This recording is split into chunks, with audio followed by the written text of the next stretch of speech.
So in this video here, I got this is how I'm showing out how I cut the crawfish stencil. I guess I had a video. It's been a while. I've been busy.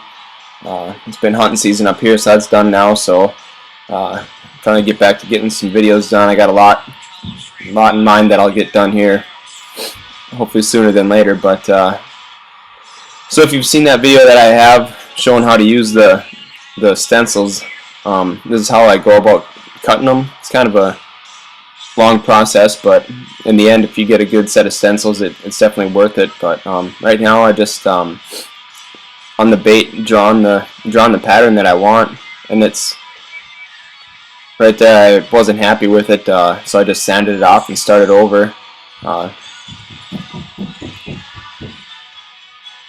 Basically, I mean, however you guys want to put your own crawfish pattern on, I guess it's up to you, but this is probably the most important part of the whole deal, just because what you're going to do next is, once your stencils, you gotta make how many ever different sets of stencils as well, and you'll just copy over, just transfer over onto the stencil, the lines, and then cut out the stencil. But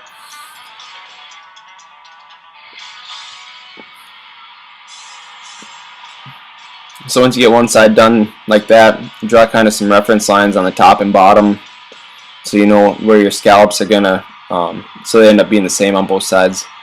It's just a nice reference to have when you're putting the lines on the other side of the bait. So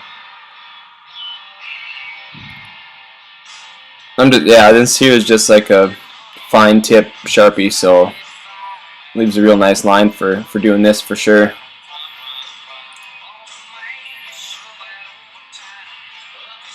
Yeah, this here, the total time it took me to probably draw this on here is probably about half an hour. I got a lot of it cut out, obviously, for it'd be pretty boring watching all that, but like you said, it's probably the most important part, and definitely where you want to, you know, this is basically going to be your end result. So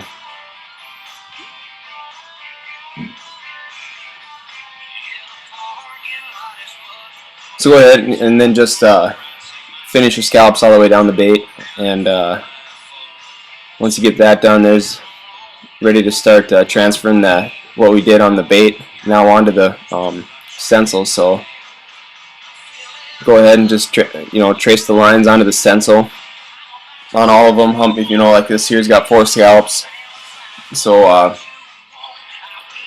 just trace them all out and then cut them. Get to that in a minute too.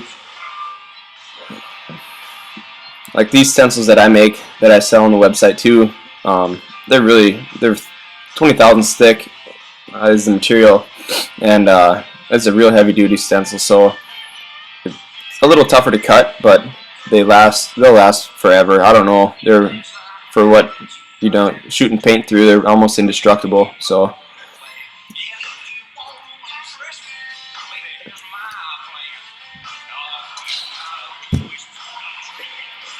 what I do now, this is a brand new razor blade. Obviously be careful, don't get too carried away, but take it slow. This is probably another tedious part of it.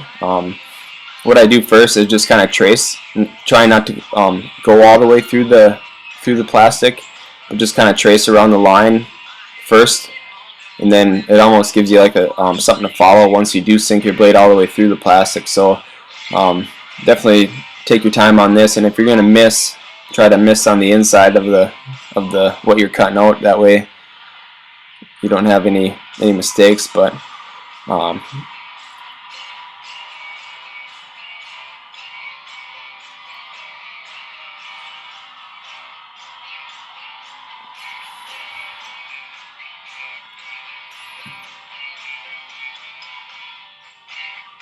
don't know if there's even if there would be a better way to cut them out. If it I don't think a Dremel tool, I mean, you could definitely do with a Dremel, but you're not going to have probably a very nice solid line after you're done. You know, it might have some jagged edges in it type of thing, but after I get it cut out here too, I go through with sandpaper and a little file to touch up all the corner or the edges and stuff. And on the next, all the scallops that go back, try to have like a nice sharp corner in there too. So I got these little files that I think they're for like wood carving type of a thing, but basically like the grit of a they're pretty fine grit, but like almost a fingernail file type deal, like foam, and those things work pretty good on here. And you know, get some fine grit sandpaper and you know, touch up everything. But